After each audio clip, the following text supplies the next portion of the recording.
voyez, ça c'était la vie d'avant. Ce monde qui allait si vite, sans cesse, d'un jour à l'autre. Vous entendez ce battement? Ces vies qui s'arrêtent chaque jour encore, chaque jour toujours, de plus en plus. Des chiffres qui tombent sans fin, comme le battement des pavés que l'on franchit sans s'arrêter. Un maître mot, confinement.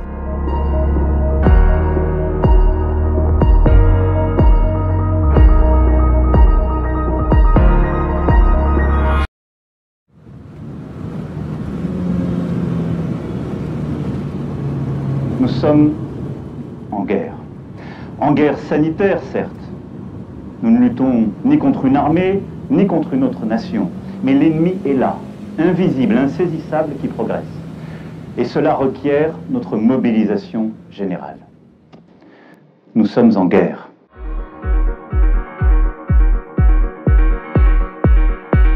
Ça venait de tomber, c'était le premier jour, la première annonce. Vous vous souvenez? Dites, vous étiez où ce soir-là? C'était il y a plusieurs semaines, c'était il y a longtemps, et pourtant aujourd'hui, on y est encore, on court après le temps, au rythme des vies qui s'en vont. Mais ils sont toujours là à se battre pour qui, se battre pour quoi? Ce sont autant d'inconnus que de vies qui défilent. On nous dit que la guerre est là, à nos portes, la guerre contre un ennemi invisible en plus de ça. Mais il porte un nom, Covid-19 ou coronavirus. Il tue chaque jour sans prévenir, discrètement il nous attaque, sûrement on y laissera des vies, mais on se battra, et bien sûr, on gagnera.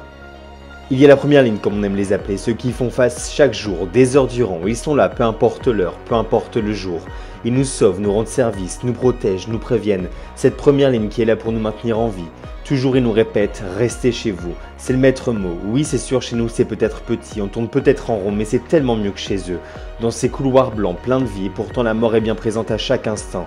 Ils avancent au rythme des respirateurs, au rythme des dépistages, des guérisons aussi qui donnent de l'espoir. Mais pourtant nos soignants sont à bout de souffle. Ils saturent, ils fatiguent. Mais cette première ligne ne doit pas faiblir. Aujourd'hui, ils ne peuvent plus avancer masqués. Ah oui, pénurie dit-on.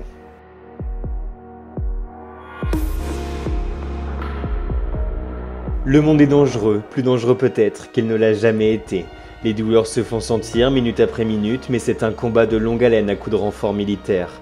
Les avions atterrissent tels des sauveurs tombés du ciel, simplement de l'espoir. L'armée est présente comme si nous étions sur un champ de bataille, de l'espoir pour tous avec un objectif commun, sauver des vies. Ils se dépassent, se surpassent, trouvent des solutions. Il faut endiguer cette crise. Une solidarité nationale se met en place, nos pays voisins se joignent également à nous pour répartir les malades afin de mieux les soigner. Nous sommes dans une situation où l'urgence est permanente. La crise est présente, partout, tout le temps. On ne sait encore pour combien de temps. Mais ce combat a plusieurs visages, ce sont eux les acteurs du quotidien, nos sauveurs, nos soignants, notre première ligne. Une ligne pleine de vie et d'optimisme qui se bat sans condition. Les mines sont marquées, le virus laisse des traces, indélébiles parfois. On n'a jamais su vraiment les considérer. Ils criaient dans les rues qu'on vienne les aider, mais ce sont eux les vrais héros du quotidien. Et dans le monde de demain, il y a quoi? Il y a la recherche, nous devons trouver le vaccin. Ils essayent, échouent, recommencent, encore et encore. Les chercheurs sont à pied d'œuvre pour trouver la solution qui nous permettra de vivre et de faire face à ce virus. Ce sont tout autant de chercheurs, de médecins, de soignants, d'éboueurs, de caissiers, de pharmaciens, de forces de l'ordre qui s'unissent pour nous protéger et faire chaque jour un pas de plus contre le virus.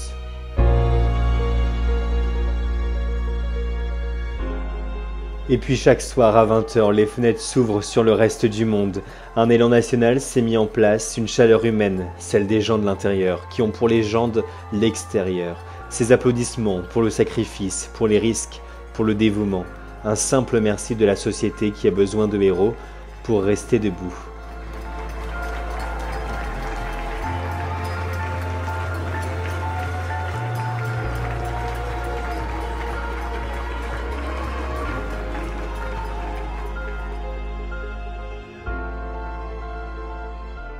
Vous vous souvenez ce bruit permanent, ce bruit des vivants, qu'on entendait partout et tout le temps?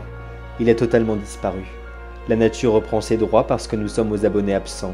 Ça a du bien le confinement. Ces images aux airs d'apocalypse nous font découvrir Paris autrement. Toutes ces rues désertes nous mènent peut-être vers le chemin de la guérison, même s'il y a ceux qui n'écoutent pas, qui n'entendent pas, les inconscients, les insouciants, qui sont toujours de sortie. Pour faire quoi d'ailleurs? Le monde est à l'arrêt. Maintenant, il faut prendre conscience de l'humanité, de ce qu'elle a de sacré, de ce qu'elle a de précieux.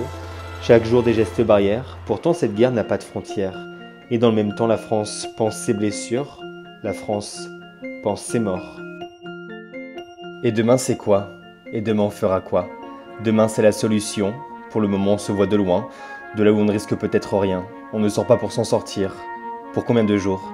Combien d'ennuis encore? Mais on avance doucement, on avance sûrement. Allez, encore une fois, vous êtes prêts?